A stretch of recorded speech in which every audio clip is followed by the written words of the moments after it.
Amén. Vamos a ver muchas enseñanzas aquí. Empezamos entonces. Gracias, hermano Ivonne. Dice, escuche bien, para empezar, la mujer era una mujer cananea. ¿Saben por qué se dice cananeo? Los cananeos y los judíos se habían enemistado. ¿Por qué? Porque recuerde que el reino se partió con Roboam. Israel al norte, Judá al sur. Y supuestamente eran hermanos, pero terminaron siendo enemigos. No se podían ver. Así que para pasar a la ciudad tenían que rodear, porque no querían encontrarse a nadie, querían toparse. Los cananeos habían ofendido a Dios, le habían dado la espalda a Dios, habían adorado a Baal y a todos los dioses paganos, por eso que los judíos los odiaban. Eran judíos también, o sea, eran del pueblo de Israel, pero lamentablemente se habían vuelto a Canaán. Habían sido gente pecadora, pero también eran del pueblo de Israel. ¿Ok? Dice la Biblia que esta mujer cananea había salido de aquella región, clamaba diciendo, cuando Jesús pasó por la región de Tiro y de Sidón, donde se encontraba, acontece esta historia, dice que la mujer, al escuchar que Jesús pasó por ahí, empezó la mujer a dar voces, a gritar. La palabra dice ahí, clamar. Clamar no es decir Jesús. Ella empezó a gritar fuertemente. Recuerde que, ¿por qué gritaba? Porque la multitud seguía a Jesús. No, era difícil acceder a Jesús. Los apóstoles estaban ahí impidiendo que la gente, hermano, se amontonase para que él pueda caminar y avanzar. Y la gente se amontonaba ahí, era difícil acceder. Y esta mujer empezó a gritar, a clamar. Y la frase que ella dijo, a pesar de ser de Canaán, a pesar de ser, hermanos, olvidada, ella se acercó a los judíos lo aborrecieron, nadie quería acercarse. Los judíos, hermanos, apedreaban, incluso tiraban piedras cuando se encontraban con un cananeo, no se podían ver, a pesar de ser del mismo padre. ¿Ok? Pero esta mujer se arriesgó, pudieron haberlo matado los judíos, pero ella fue a buscar a Jesús porque su problema era grande. Su problema no era una enfermedad, su problema era demoníaco y nadie podía operar ahí. Ella sabía que Jesús era el único, por eso ella se arriesgó. La gente no ve estas cosas, son detalles que están ahí intrínsecos. Si usted conoce la Biblia va a ver unos detalles interesantes. La mujer arriesgó su vida, pero era su hija, pues, era su hija. No, qué padre, qué madre no da por su hijo todo. Ella arriesgó su vida, los judíos pudieron matarla ahí. Estaba lleno de judíos. Ella fue a buscar a Jesús. ¿Ok? Bien. Dice ahí, empezó, punto número uno, arriesgó su vida. Punto número dos, la mujer dijo algo interesante. Señor. Mira, le llamó Señor, porque los judíos saben perfectamente que no se podía llamar Señor a cualquier persona, solamente uno era el Señor. Ella declaró con su boca Señor y le dijo la frase, Hijo de David. Con su boca estaba declarando que Jesús era el Mesías, que Jesús era el Cristo. A pesar de ser cananea, a pesar de ser olvidada, a pesar de que los judíos le apreciaban, ella declaró lo que los judíos no declararon. Ella reconoció que Jesús era el Hijo de David. 3. Aclamó siempre a lo que Dios nunca puede negarse. ¿Qué es lo que Dios nunca puede negarse? Misericordia. La misericordia, porque la misericordia, dice, es para siempre. Ella apeló a la misericordia, dijo, ten misericordia de mí. O sea, ya no se podía hacer más. Lo único que le quedaba a la mujer era eso, pedir misericordia. Y ella expuso su problema. Mi hija es gravemente atormentada por un demonio. Es cierto que todos los cananeos casi tenían este problema, porque recuerden, los cananeos tenían el problema, sus hijos estaban endemoniados, porque los cananeos habían servido a los demonios, servían a Baal, a Astoré, a Asarte, le rendían culto. Por eso que los niños eran endemoniados, los demonios. Es más, en aquel tiempo quemaban sus hijos a Moloch. Por eso que los judíos despreciaban a los cananeos, que los menospreciaban, los tenían como inmundos, a pesar de ser del pueblo de Israel. Bien, entonces ese es el caso de esta mujer. La mujer dice, mi hija es realmente atormentada, porque esos son los demonios. Número 5, los demonios atormentan. Los demonios no te dejan estar en paz, los demonios no te dejan dormir, los demonios no te dejan no tener paz, seguridad, no te dejan tener amor. Los demonios atormentan. ¿Qué más? Pero Jesús, punto número 6, Jesús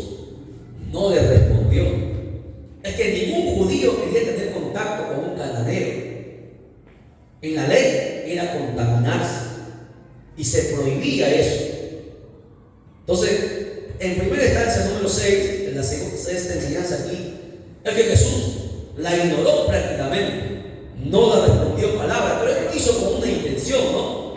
La gente sabía que Jesús no le hacía caso porque era una mujer pagana, una mujer apartada de Dios, cananea. Jesús dice, la ignoró, no le respondió palabra. Pero como esta mujer seguía gritando, clamando, seguía atrás, dice la Biblia que los discípulos se acercaron y le rogaron diciendo, despídela, da voces tras nosotros, está haciendo un escándalo tras nosotros, como diciendo, Jesús, dile que se vaya ya. Muy bien, pero sin embargo a esta mujer no le interesó, no le importó, ella insistió en seguir clamando a Jesús. Él respondiendo a sus discípulos, respondió a sus discípulos porque ellos fueron los que le preguntaron. Le dijo, yo soy enviado a las ovejas perdidas de Israel, porque los cananeos ya no se consideraban, porque habían abandonado al Dios de Israel. Yo he sido enviado para Israel. ¿Qué más? Entonces ella, cuando escuchó eso, dice que vino y se humilló, se postró delante de él, se echó a sus pies y le dijo, Señor, socórreme, ten misericordia de mí. O sea, ella se humilló. No le importó que Jesús primero lo ignorara, no le importó que Jesús dijera, segundo Jesús le dijo, yo solamente soy enviada a las ovejas perdidas de Israel, o sea, a los judíos que quedan. No le importó eso. Ella siguió insistiendo, persistiendo, que cuando tú insistes, a pesar que obtienes muchos no, tarde o temprano el sí va a llegar. En el verso 26 Jesús responde y le dice, la humilla más todavía, tercer como ataque, podríamos decirlo, contra esta mujer. Le dice, no está bien tomar el pan, porque el pan es la palabra, de los hijos que son los judíos, y echarlo a los perrillos. Es un insulto, una ofensa, más a una mujer todavía, era una mujer. O sea, eran mirados. ¿Por qué le dicen perrillos? Porque en el Antiguo Testamento la Biblia habla que son como perros, trata a aquella gente que se ha olvidado del Dios verdadero. Así se les trata, ¿no? Les mencionan como perros que se vuelven al vómito. Y aquellos que, habiendo conocido a Dios, luego se vuelven nuevamente a otros ídolos, a servir a otro Dios. Por eso Jesús le dice, echar el pan a los perrillos. En este tercer obstáculo que tuvo esta mujer, tampoco se dio, tampoco se rindió. Pero las mujeres de este tiempo, los hombres de este tiempo, cuando no ven el milagro, se cansan, ¿no? Hay gente que ora por su hijo, por su esposo, por su esposa, y ve como no pasa nada, ya dejan de orar, se olvidan. Pero esta mujer no. Esta mujer, a pesar que el ataque era directo, la vergüenza era pública, todo el mundo estaba escuchando esta conversación, la mujer responde con sabiduría y ella dice, sí, ella acepta eso, ella acepta que era como los perrillos olvidados, porque se habían olvidado del Dios de Israel. Ella lo acepta, reconoce que se habían olvidado de Dios. Punto número 1, reconocer. Si no hay reconocimiento, no puede haber un milagro. Si uno no reconoce su condición delante de Dios, uno no puede, hermanos, recibir algo de parte de Él, porque Dios lo conoce todo. Ella dijo sí, reconoció, luego añadió, Señor, pero aún los perrillos comen, dijo, de las migajas que caen de la mesa de sus amos. Ella con sabiduría obró, ella no exigió nada, sino que ella dio una frase que sorprendió al maestro, sorprendió a Jesús. Qué bonito es cuando alguien sorprende a Jesús. Raras veces se ve en la Biblia de gente que sorprendió a Jesús con sus respuestas, ¿no? El centurión, por ejemplo, no, el centurión dijo, Señor, yo no soy digno de que tú entres a mi casa, pero di la palabra, porque al igual que tú, yo también tengo a hombres bajo mi mando, y yo le digo a este ve y va, a este ve y viene, la palabra. Le sorprendió a Jesús. Es que a veces el ser humano tiene esa potestad. Dios le permite al ser humano sorprender, hermano, con nuestras acciones, con nuestra actitud, con nuestra fe, con nuestra confianza a Dios. Dice, entonces Jesús dijo: oh mujer, ve, se sorprendió Jesús. Oh mujer, grande es tu fe. La palabra que ella lanzó, hermano, hizo que la fe se activara. Grande es tu fe. Y Jesús le dijo: hágase contigo como quieres. Qué bonito que Dios te diga eso. Hágase contigo como quieres. Y su hija fue sanada en aquella hora. Gloria a Dios. Interesante, ¿no? ¿Quieres que se haga como tú quieres? Ten fe. Ten una fe tan grande que ningún obstáculo puede impedir alcanzar lo que tú estás pidiendo. A esta mujer no le importó ningún obstáculo, no le importó la multitud, no le importó que le apedrearan, no le importó que los judíos no le hicieran caso, no le importó que Jesús primero lo ignorara, luego que Jesús la menospreciara, luego que Jesús le comparara con los perrillos. No le interesó. O sea, era una mujer extraordinaria. Oh mujer, una de las pocas veces que Jesús fue sorprendido con la fe de algunas personas. Número 23, el muchacho lunático. Mateo 17:14. Mateo 17:14.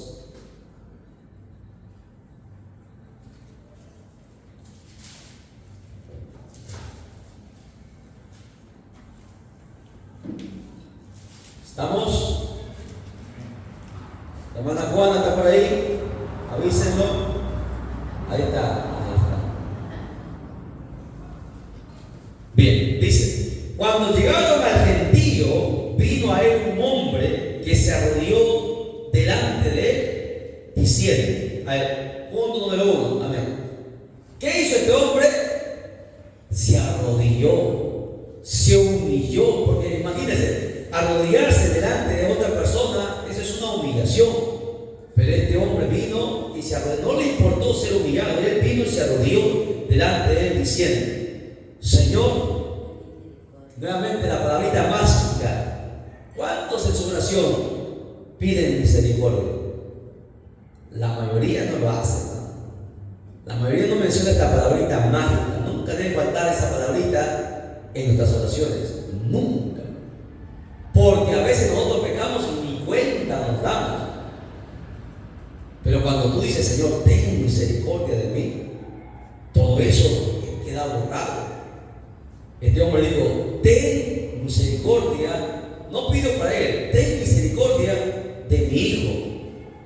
Es lunático y parece muchísimo. Lunático. ¿Qué es lunático? Estaba endemoniado, en otras palabras, ¿no? Cada vez que aparecía la luna, se manifestaban los espíritus inmundos delante de él. Algunos sacan una teoría que de aquí nace la versión de los hombres lobos, ¿no? Pero son demonios, todos son demonios. ¿Existen hombres lobos? Bueno, eso sería una clase aparte para explicarles de la existencia. Sí, señores, según la Biblia, los demonios entran a los cuerpos y los deforman. Hace un par de días vi a una bruja transformada en un animal extraño. Le grabaron el video. Era una persona en un animal. Era una bruja, estaba encorralada. Lo grabaron. No le dio tiempo a compartirse nuevamente. Esos videos no los van a encontrar, no van a salir por el periódico, por los noticieros.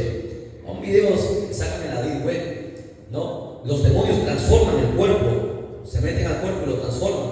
Ustedes escucharon testimonios bastante de gente de Haití, gente de África, gente de Brasil, gente que tiene, hermano, alto rango. Ellos mismos dicen que se transforman en animales, ¿ok? Yo les he visto claramente esa cosa transformar en un animal. Si tú te acuerdas de su imagen, no puedes dormir. Pero se ve, es una persona convertida en un animal, no lo grabaron en el video hasta ahí. Y eso pasa, eso acontece, ¿no? Que los hombres lobos, ¿por qué sacan las películas? Es porque han visto estos seres. Pero nosotros conocemos la verdad, son demonios. No es raro para nosotros, ¿no? Vampiros, demonios, no es raro, el hombre no es raro. Son demonios tomando control de las personas. Bueno, para que tengan un conocimiento de esto, ¿no? Mucha gente a veces ignora estas cosas. Pero todo está en la Biblia lo dice todo, todo, todo. Por eso, hermano, lunático. Dice, y padece mucho, porque muchas veces cae en el fuego. O sea, el demonio le hacía que se tirase sobre la candela para que se quemase, o sea, lo quería matar. Y muchas veces le llevaba al agua para que se ahogase. Porque eso es lo que hace el diablo. ¿Qué hace el diablo? San Juan 10:10, que dice hermano Edith. Lo vamos a buscar. Mira, San Juan 10:10 es un pecado que no lo sepamos de memoria. Es un texto que tiene que estar aquí sí o sí, desde los niños. Y dice: hurtar, matar y destruir. No se olvide. ¿Ok? Entonces era un demonio que tenía este jovencito. Y lo he traído a tus discípulos, y aquí viene la vergüenza para los discípulos, pero no lo han podido sanar. Es que no era una enfermedad física. Aquí había demonios ya. Respondiendo Jesús se molestó, se airó en aquel momento. Oh generación incrédula y perversa. Unas palabras fuertes. Es que ya había visto, mira, los discípulos habían visto muchas señales al maestro. Habían recibido la enseñanza todos los días porque andaban los 3 años anduvieron con él. Habían visto muchas cosas, pero aún así los discípulos todavía no estaban listos. 3 años no estaban listos. Imagínense, 3 años con el con el mismo maestro, no estaban listos. ¿Cuánto más nosotros? ¿No? Pasan a veces, mucha gente tiene que pasar muchos años, 10, 15, 20 años para entender muchas cosas. Dice, generación incrédula y perversa, ¿hasta cuándo he de estar con vosotros? ¿Hasta cuándo van a depender de mí? En otras palabras estaba diciendo Jesús. La iglesia tiene que entender que no podemos depender del pastor, del hermano, hermana. Cada uno de nosotros tiene que tener el poder, la autoridad, la unción para tratar con estos asuntos. ¿Hasta cuándo os he de soportar? Dijo Jesús.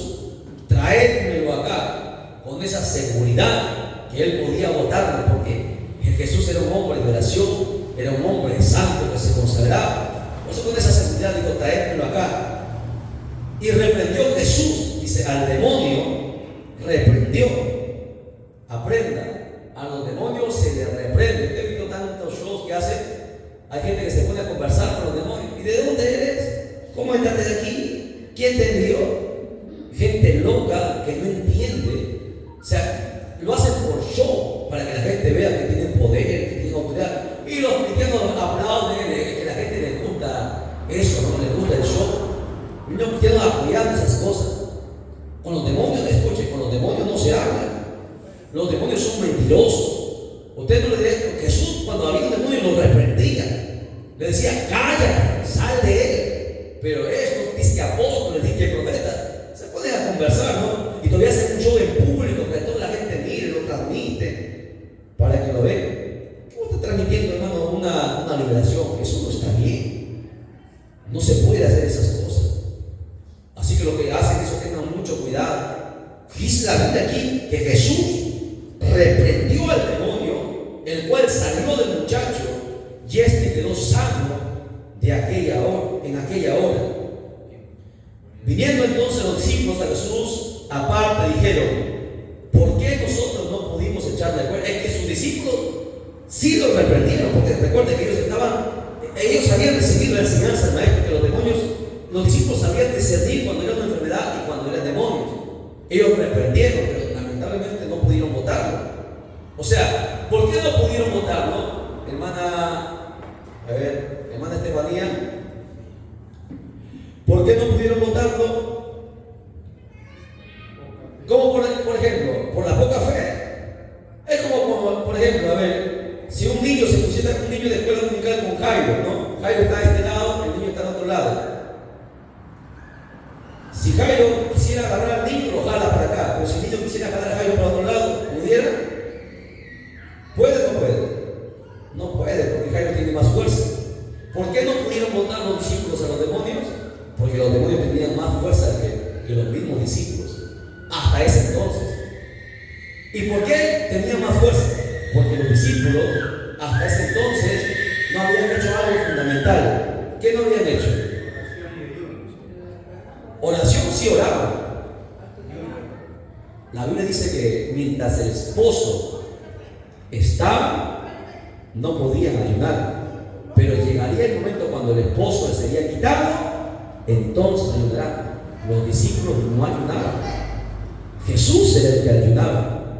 Después que Jesús murió, los discípulos empezaron a ayunar. Por eso que los demonios tenían más autoridad, más poder. No salían. Y Jesús les explica aquí, y le dice, ¿dónde me quedé? Ayúdenme rápido. Verso 20. Jesús les dijo: por vuestra poca fe, primera señal, porque de cierto os digo que si tuvieras fe como un grano de mostaza, dirías a este monte: pásate de allá y se pasará, y nada os será imposible. En el verso 21 está la respuesta. Pero Jesús no está diciendo que solamente el problema era su poca fe. En el verso 21 Jesús da la respuesta correcta. Le dice: este género, que la fe sirve para sanar enfermedades, pero para echar fuera demonios no es solamente la fe. El verso 21 lo dice: este género no sale si no es con oración y ayuno. Tu fe, yo tengo fe que Jesús no va a sanar. En el nombre de Jesús, con mis manos se sana. Pero para echar fuera un demonio, tú necesitas ayunar. Es que el ayuno te da fuerza, el ayuno te da fortaleza, el ayuno hace que tu espíritu empiece a crecer. Y cuando tu espíritu empieza a crecer, y si es más fuerte que el demonio, lo ata y lo echa fuera. Pero si el demonio es más fuerte que tu espíritu, el demonio se va a reír en tu cara. ¿Lo entienden? Así como pasó cuando los 7 hijos de un sacerdote intentaron botar al demonio, no pudieron. Les avergonzó, le dijo: a Jesús conozco y sé quién es Pablo. ¿Ustedes quiénes son? Les quitó la ropa a todos, les dio una paliza a los 7. Imagínense, un solo hombre contra 7. Es que cuando uno está endemoniado, sus fuerzas son sobrenaturales. En secreto, para echar fuera demonios, el ayuno y la oración. ¿Me entienden? Entonces no es nuestra fe, ¿no? Aparentemente diciera la poca fe, pero Jesús estaba diciendo: vuestra poca fe. Estaba hablando que tenemos que tener fe para hacer los milagros.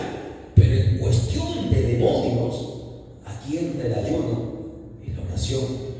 Sobre todo el ayuno. El ayuno. ¿Cuántos cristianos ayunan si más en 3 días de ayuno? 3 días de ayuno. ¿Cuántos han hecho 3 días de ayuno? Ya, pues hay que hacerlo. Un día.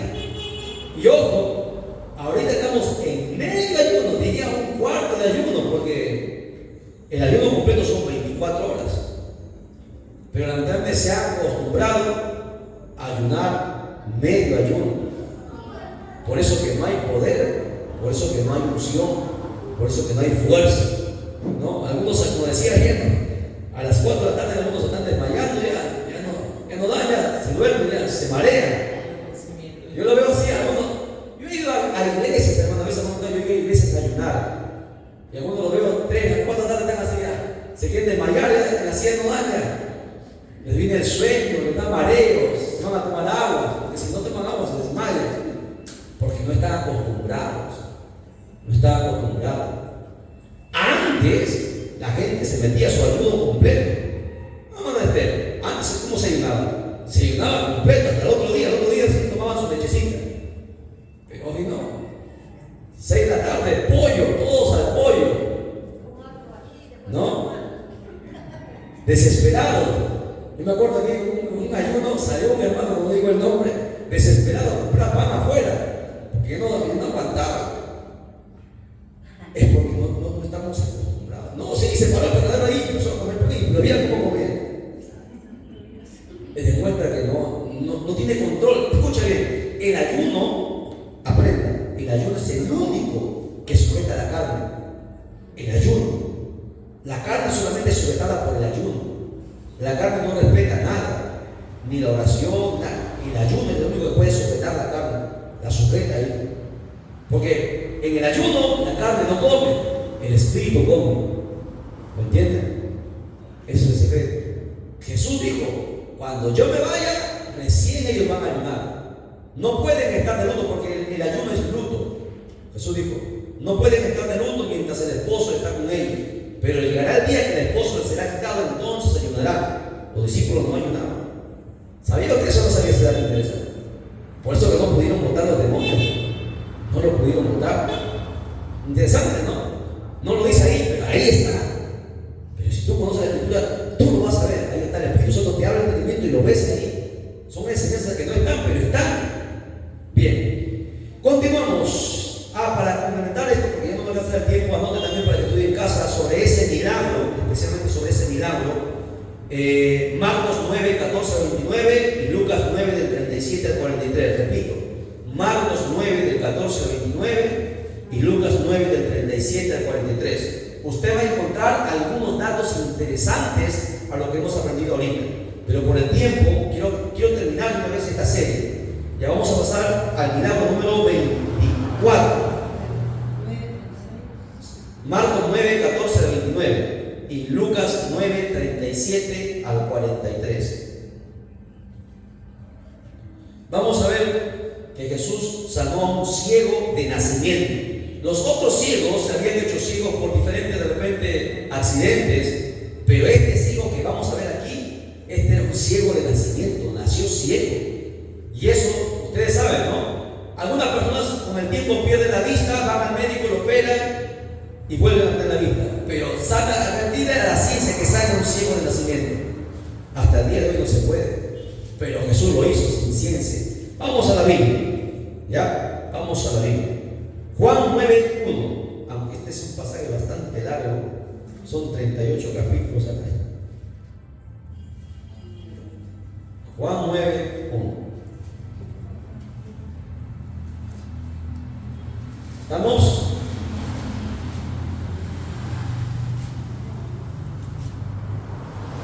Algunos están pensando qué vamos a comer en la noche. No saben que no les va a dar nada. Están imaginando. La hermana me dio a alborotar que mataba un toro ese. Pero de la cabeza. Dice, al pasar Jesús vio a un hombre ciego de nacimiento, y la Biblia es clara y enfática. Estaba ciego de nacimiento. Imagínate, no en esa condición. Y le preguntaron sus discípulos, diciendo, Rabí significa maestro, no se olviden. Aprenda hoy en este tiempo, ya se ha terminado la apostolitis. Ahora ya no quieren que les llamen apóstoles. Ahora está de moda, ¿no saben? La palabra Rabí, que significa el maestro de los apóstoles. Porque ese es Rabí. Ahora imagínense hasta dónde ha llegado el ego de tanta gente, ¿no? No se conformaron con ser pastores, luego quisieron ser profetas, luego apóstoles, ahora son rabís. Llámame Rabí. Los discípulos dijeron Rabí. ¿Quién pecó? ¿Este o sus padres para que haya nacido ciego? Mira, los discípulos hasta ese entonces desconocían las escrituras. Ellos pensaban que el pecado de sus padres les había alcanzado al hijo. Pero no es que el pecado les alcance. Aquí hay dos cosas que tenemos que entender y ver, y no sé si nos va a dar el tiempo para explicar sobre esto. En Deuteronomio la Biblia dice que la maldición alcanzaría hasta la tercera y cuarta generación, ¿verdad? Pero sin embargo, más adelante uno de los profetas profetiza: no más llevará el pecado del hijo el padre, ni el padre el pecado del hijo. Ahora, son dos cosas distintas. Mucha gente piensa que, bueno, dice hasta aquí terminó, pero una cosa es maldición y otra cosa es el pecado. Son dos cosas distintas. Repito, para que usted entienda eso, lo vamos a ver en un estudio más profundo, porque es bastante amplio para estudiar eso. Una cosa es pecado y otra cosa es la maldición. Cuando en Deuteronomio se está hablando, la maldición pasaría hasta la tercera y cuarta generación. Eso es la maldición. Y hasta el día de hoy sigue pasando. ¿Qué quiere decir? O sea, los demonios que estaban atando, por ejemplo, si el padre es borracho, alcohólico, ese espíritu inmundo que le hace a ese papá tomar, ¿no?, o hacer cualquier tipo de pecados, ese mismo demonio va a ir a atacar a sus hijos, porque la maldición pasa hasta la tercera y cuarta generación. Pero la gente dice, en la cuarta se cancela. Mentira. La maldición del padre pasa hasta la cuarta generación. La maldición del hijo, ahora del hijo también pasa hasta la cuarta generación. Del nieto pasa hasta la cuarta generación. O sea, es una cadena interminable hasta que Jesús la rompe. Porque mucha gente dice, no, yo ya soy la quinta generación. No, mentira. Nunca se rompe hasta que Jesús la rompe. ¿Ok? Ahora, el otro es el pecado. Imagínese Dios, siendo el ser más justo, hacer que el pecado que cometa Jairo lo tenga que pagar su hijo. Así no funciona. Por eso aquí los discípulos desconocían esto, ¿no? Los discípulos dicen, le preguntan, ¿quién pecó? ¿Este o sus padres para que haya nacido ciego? Entonces había una ignorancia. Es que miren, hasta que Apocalipsis fue escrito, todo el mundo desconocía de todo. Salomón, siendo el hombre más sabio, desconocía de escatología, desconocía de muchas cosas, Job desconocía de muchas cosas. El mismo apóstol Pablo desconocía de algunas cosas de Apocalipsis. Pablo pensaba que él iba a vivir el arrebatamiento en vida, él pensaba que él se iba a ir, porque él dice, él se consideraba que iba a estar vivo en el arrebatamiento, él pensaba que el arrebatamiento iba a ser en su tiempo, y a pesar de ser el apóstol Pablo, ¿verdad? Pero sin embargo, todos los que han estado aquí, como humanos, han tenido sus limitaciones. Nosotros tenemos la gracia de tener el canon terminado, sellado, o sea, todo el conocimiento está aquí ya y no puede haber equivocaciones. Lamentablemente la gente se equivoca. ¿Por qué? Porque desconoce la escritura, no la lee. Ahora, ellos se equivocaron. Jesús le responde a la pregunta que ellos le hacen. Le dice, no es que pecó ni sus padres, sino que para que las obras de Dios se manifiesten en él. Por eso que este hombre vino de nacimiento ciego. Imagínense, si su padre pecó, entonces Dios sería injusto al condenar a su hijo. No funciona así, sino que Jesús dice, Dios lo permite para que Dios manifieste su gloria, porque Dios iba a hacer un milagro y el nombre de Dios tenga que ser exaltado. Es esa la respuesta correcta. Sus discípulos, 3 años con el maestro, no lo sabían todavía. Dice ahí, me es necesario hacer las obras que me envió, entre tanto que el día dura. Aquí hay otra enseñanza que va a demorar tiempo. Miren, dice, entre tanto que el día dura, porque la noche viene cuando nadie puede trabajar. ¿Qué está diciendo Jesús? O sea que hay un tiempo para hacer la obra de Dios. Mientras podamos, tenemos que predicar, porque va a llegar el momento, así como pasó en la pandemia, que nadie podía predicar. Pero ahora lo que viene algo peor todavía, va a ser más peor todavía. Y Jesús está diciendo, mientras el día dure, mientras se pueda hacer la obra de Dios, háganlo, porque llegará la noche cuando ya no puedan hacerlo, y muchos van a querer hacerlo, y ya no podrán hacerlo, por lo tanto no habrá recompensa. Es eso lo que Jesús está diciendo. Verso 5 dice, entre tanto que estoy en el mundo, luz soy del mundo. Dicho esto, mira cómo sanó, de una manera extraña que sanaba Jesús. Dice, escupió en tierra e hizo lodo con la saliva. Imagínense algo un poco asqueroso para algunos, ¿no? Hacer lodo con la saliva, y lo untó en el ojo de los ojos del ciego y le dijo, ve a lavarte en el estanque de Siloé. Ese estanque se traduce como enviado. Fue entonces y se lavó y regresó bien. Hasta ahí hacemos un alto. Hemos visto a Jesús sanar tocando, hemos visto a Jesús sanar dando la palabra. Aquí hemos visto a Jesús metiendo el dedo en los oídos para que se nace. Ahora vemos a Jesús haciendo algo que uno no se imaginaba. Hacer lodo con la saliva, untarlo, y podría, imagínense, untarlo, ya podría ver, pero Jesús no, todavía le pidió que hiciese algo más. Y aquí va la enseñanza, ¿no? Hay veces que Jesús ya hace la obra en ti, hace la obra en nosotros, y luego nos pide que hagamos algo más. Cuando alguien va y te ora y pone la mano y ora en ti y dice, está sano, pero todavía hay algo más que uno tiene que hacer, así como este hombre.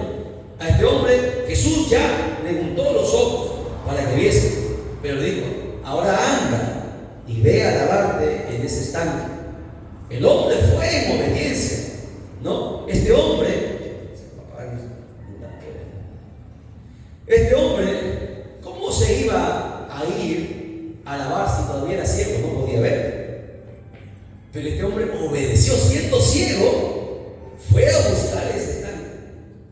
Y cuando él hizo lo que Jesús le mandó después, es recién que él empezó a ver. No sé si entiende la enseñanza de que a veces Dios hace el milagro, pero hay algo más que nosotros tenemos que hacer.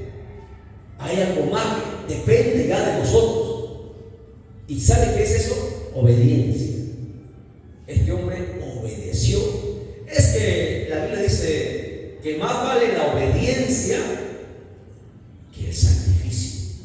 La obediencia es el secreto para todo. Todos los que hemos estudiado, todos los milagros que hemos visto, hemos visto obediencia. Hicieron lo que Jesús les dijo que hicieran. Obediencia. Por ahí ha estado siempre oculta la obediencia. Sin obediencia, hemos dicho que no hay nada, ¿sí? El hombre fue a lavarse y cuando se lavó, dice, recién la vista le vino. Entonces los vecinos y los que antes habían visto que era ciego decían, ¿no es este aquel que estaba sentado mendigando? Uno decían, él es. Otro decía, no, se parece. Ellos decían, y él decía, yo soy. Le dijeron, ¿cómo te fueron abiertos los ojos? Respondiendo él dijo, aquel hombre que se llama Jesús hizo lodo, me untó los ojos, me dijo, ven al Siloé y lávate. Y fui, miren, relata su milagro. Y fui y me lavé y recién recibí la vista. O sea, después que Jesús hizo, él tuvo que hacer algo más, que a veces así pasa. Es por eso que mucha gente a veces no dice, ya oró por mí el hermano, pero no ha pasado nada. No, tú estás atrofiando tu milagro. Ya se oró, ya se creyó. Lo que tú tienes que hacer, el hermano te dice, está sano en el nombre de Jesús. Pero vamos a, pero será, no será. Mataste ese milagro. Se acabó. Terminaste con la obra que Dios tenía que hacer. ¿Qué tiene que hacer uno? Irse creyendo. Me sigue doliendo, pero yo estoy sano. Me sigue, pero yo estoy sano. Es lo que hizo este ciego. Este ciego hizo lo poquito más que el Señor le pidió que él haga. Y ahí recién, cuando él hizo esto, recién recibió el milagro. Ahí es la enseñanza. ¿Ven cómo Dios opera de diferentes maneras? Eso es lo maravilloso de Dios, ¿no? Lamentablemente mucha gente no lo entiende todavía. Milagro número 25. Uy, ya me cansé. Lucas 13:10. Sanó a la mujer con 18 años de enfermedad. Lucas 13:10.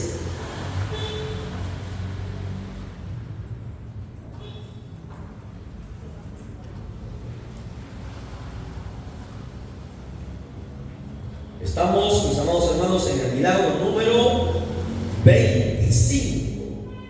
25 milagros estamos viendo hasta este momento de Jesús. Son 33. Jesús, dice, enseñaba Jesús en una sinagoga en el día de reposo. ¿Qué hacía Jesús? Enseñaba. Vuelvo a repetir. Siempre Jesús estaba enseñando. ¿Dónde? En la sinagoga. Aquí en la iglesia, escúchenlo bien. En la iglesia, mis hermanos, los pastores, aprendan, por favor. No puede faltar enseñanza. Es que hay tanto que aprender. Lamentablemente, como decía el hermano que nos invitó, a veces los pastores no preparan material, ¿no? Es más fácil invitar a alguien para que venga. Es que preparar, una cosa es predicar, otra cosa es dar una enseñanza. Una enseñanza es más compleja, más complicada, demanda tiempo, demanda que tú pases a tiempo a solas con Dios para que Dios encargue el mensaje. Y eso mucha gente a veces no lo hace. Y ese es el problema, ¿no? Por eso he visto hoy día gente días de alabanza, pura alabanza. La enseñanza no está preparada. Pero Jesús dice que pasaba en la sinagoga en el día de reposo, estaba enseñando. Y había allí una mujer que desde hacía 18 años tenía, aprenda, márquese la palabrita, espíritu de enfermedad. Una cosa es la enfermedad, otra cosa es tener un espíritu de enfermedad. Aprenda a diferenciar. Hay veces que tú tienes que, por ejemplo, te duele, qué sé yo, en cualquier parte, estás enfermo. Pones tu mano y sana, pero otra cosa es un espíritu de enfermedad. Un espíritu de enfermedad es un espíritu inmundo que está allí tomando control de tu carne. Ese espíritu de enfermedad le abre las puertas a otros demonios para que destruyan tu cuerpo. Por eso que a veces uno tiene que saber qué va a reprender. Reprender un demonio, reprender un espíritu de enfermedad, reprender una enfermedad. Hay que saber por qué se va a orar. Muchas veces hay gente que está orando y está orando mal. ¿Y por qué ora mal? Porque desconoce la escritura. Por eso es importante la escritura. Aquí hubiese dicho, no, estaba enferma, pero aquí es específico. Lucas destaca y señala, dice, tenía un espíritu de enfermedad. ¿Por qué no dice tenía una enfermedad? Porque no era una enfermedad natural, era algo que estaba ahí y andaba encorvada. Dice, y en ninguna manera se podía enderezar. Cuando Jesús la vio, la llamó y le dijo, mujer, eres libre de tu enfermedad. Mire, la mujer fue a Jesús, no fue a Jesús. Jesús solamente la miró. La mujer no pidió ser sana. Jesús la miró, se compadeció de ella y fue directo y le dijo, mujer, eres libre de tu enfermedad. Y puso, dice, las manos sobre ella, o sea, sobre la joroba que ella tenía, donde estaba ese espíritu de enfermedad. Y dice, y ella se enderezó luego y glorificaba a Dios. Es que hasta las jorobas, no es algo natural, no es algo normal. Era un espíritu que tenía esta mujer en esa posición. Dice, pero el principal de la sinagoga, nuevamente viene enojado, dice, de que Jesús hubiese sanado en el día de reposo, dijo a la gente, 6 días hay que se debe trabajar, en estos pues venid y sed sanados, no en el día de reposo. Entonces Jesús le respondió y le dijo, hipócrita, cada uno de vosotros no desata en el día de reposo su buey, asno del pesebre y lo lleva de beber, y a esta hija de Abraham. Y aquí viene la otra enseñanza. La mujer no pidió ser sana, pero era una hija de Abraham. Y a Abraham Dios le dio una promesa. Y esa es la importancia que usted entienda, ¿no? Cuando tú sirves a Dios, Dios se acuerda de tus fidelidades. Dios se acuerda de tu trabajo, de tu esfuerzo, de tu fe, de tu entrega. La mujer, Abraham había muerto miles de años atrás, pero era una de sus descendientes. Y Jesús siempre, escuche que Dios nunca se olvida sus promesas. Dios le había prometido a Abraham algo. ¿Lo entiende? Por lo tanto, como esta mujer, hermano, esta mujer estaba perdida, iba a morir en su condición, ni siquiera se había enterado que Jesús estaba ahí. Pero como ella tenía su ancestro, era un hombre extraordinario, Abraham, el padre de la fe, Jesús se acordó de la promesa de Abraham que le hizo a Abraham, se acordó de la fidelidad de Abraham, se acordó que estuvo dispuesto a entregar su propio hijo, entregarlo. Entonces Jesús fue directamente a ella. Por eso le dice, a esta hija de Abraham que Satanás había atado, ¿ve? Espíritu de enfermedad. No era una enfermedad, era un espíritu que estaba ahí. Obviamente se estaba hablando de un demonio, no era el mismo diablo que estaba ahí, sino que era un demonio que estaba ahí. Lo había, dice, atado por 18 años. Era una mujer sana, había nacido sana, había hecho su vida normal. Pero hasta que un demonio entró y la encorvó. Interesante, ¿no? Dice, no se le había de desatar de esta ligadura en el día de reposo. Al decir él estas cosas se avergonzaban todos sus adversarios, pero todo el pueblo se regocijaba por todas las cosas gloriosas hechas por él. Es que Jesús era distinto, pues, hermano. Ahora sí, métase a la cabeza espíritu de enfermedad, acuérdese. Para que usted sepa muchas veces por qué tiene que orar. Es que a veces no es simplemente una enfermedad. A veces son raras las veces que cuando he ministrado Dios me ha hecho mencionar esta palabrita, espíritu de enfermedad, salga ahí. No siempre lo hago. El Espíritu Santo te guía, espíritu de enfermedad. Es que que tú lo ves algo raro ahí y tienes que reprenderlo. Es un demonio que está ahí que provoca una enfermedad. No es una enfermedad normal. Y Jesús hizo este milagro. Número 26. Al hidrópico. ¿Se acuerdan del hidrópico? ¿Qué es un hidrópico? Lucas 14:1. Lucas 14:1.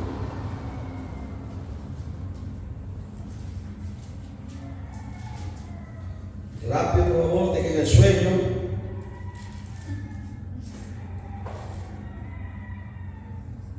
Lo encontró. Nadie está buscando en el Antiguo Testamento.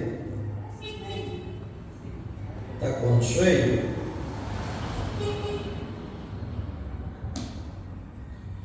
Para empezar, para que ustedes sepan qué significa hidrópico. Bueno, la hidropesia se llama, es una enfermedad, ¿ya? Hidropesia hasta el día de hoy existe. Es una enfermedad que hace que el cuerpo se hinche debido al líquido que se acumula en las cavidades de los tejidos.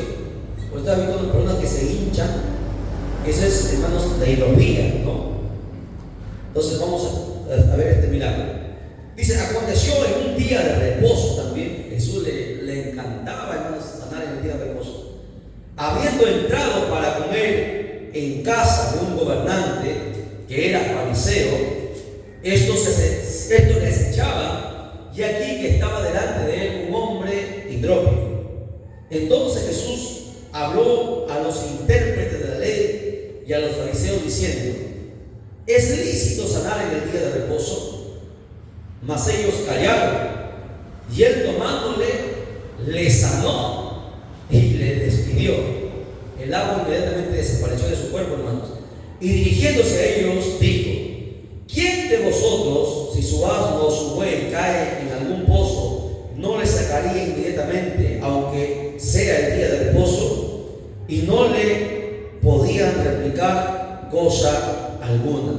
¿Esta era una enfermedad natural, demoníaca, o una enfermedad puesta por Dios? Era una enfermedad natural, la hidropía. Para que usted vea las tres tipos de enfermedades que existen a veces. Tres tipos de enfermedades. Dos podemos curar, la otra apelamos a la misericordia de Dios. No queda otra, no se puede hacer más. Bien, milagro número 27. Cuando Jesús sanó a 10 leprosos. Lucas 17:11.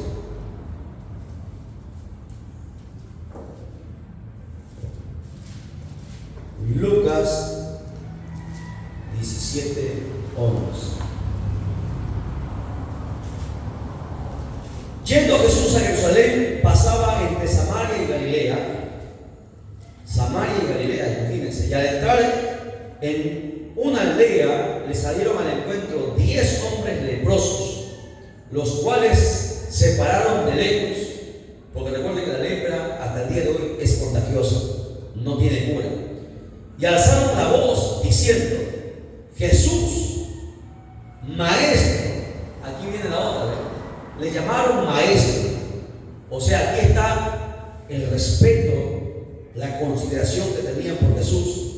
Y apelaron a la palabrita mágica nuevamente: ten misericordia de nosotros. Hasta ahí, para su información, Dice la Biblia que los leprosos salieron, dice, al encuentro de Jesús. Pero para su información, los leprosos salieron, ¿sabe de dónde salieron? Del valle de los leprosos. En aquel entonces en Israel había un valle de leprosos. Ningún leproso podía estar por las calles ni por el campo, porque los mataban, les agarraban a pedradas, porque la lepra era contagiosa, le tiraban piedra.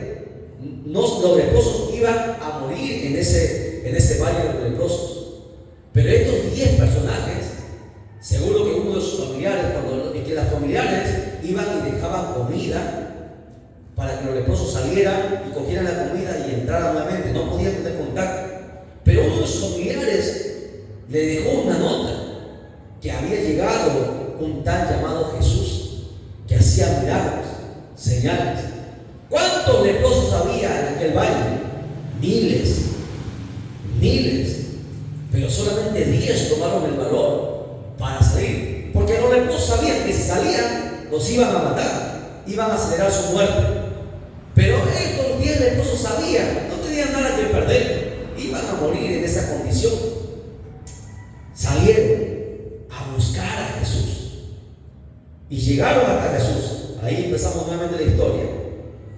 Llegaron hasta Jesús y le dijeron: maestro, ¿ok? Declararon la palabrita mágica: ten misericordia de nosotros.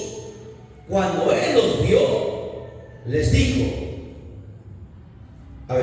cuando Él los vio, les dijo: id, mostraos a los sacerdotes. Y aconteció que mientras iban, fueron limpiados. Aquí vemos otro tipo de milagro. ¿Cómo? Ellos de lejos le hablaron a Jesús. Jesús pudo haberse acercado, porque Jesús nos iba a contagiar, porque la lepra era causa del pecado y Jesús estaba sin pecado. Por lo tanto, la lepra no se le podía pegar, pero sí se podía pegar a cualquier persona por causa del pecado. Pero Jesús simplemente, inmediatamente dijo: vayan a los sacerdotes, muéstrense, porque para que una persona sea declarada sana, el sacerdote tenía que examinarlo todo el cuerpo, de pies a cabeza, para ver si no había alguna marca de la lepra todavía, porque la lepra era contagiosa. Eso era lo que demandaba la ley en el Antiguo Testamento. Entonces, ellos, cuando Jesús les dijo esto, ellos creyeron, tuvieron que creer. Ellos no dijeron: pero Señor, sánanos, tócanos. Ellos no dijeron eso, simplemente ellos fueron obedeciendo a la palabra que Jesús les dio. O sea, creyeron que ya habían sido sanos. Ellos fueron, dice la Biblia, como usted lee ahí, aconteció que mientras ellos iban en obediencia, empezaron a ser limpios. ¿Ve? El otro tipo de milagro, la obediencia hace el milagro. ¿Ve? Lo interesante de esta historia. Pero más adelante también quiero rápidamente lecturar. Dice en el verso 15: entonces uno de ellos, viendo que había sido sanado, volvió glorificando a Dios a gran voz, y se postró rostro a tierra a sus pies. ¿De quién? De Jesús, dándole gracias. Y este era, ¿quién era? Era un samaritano, hermano.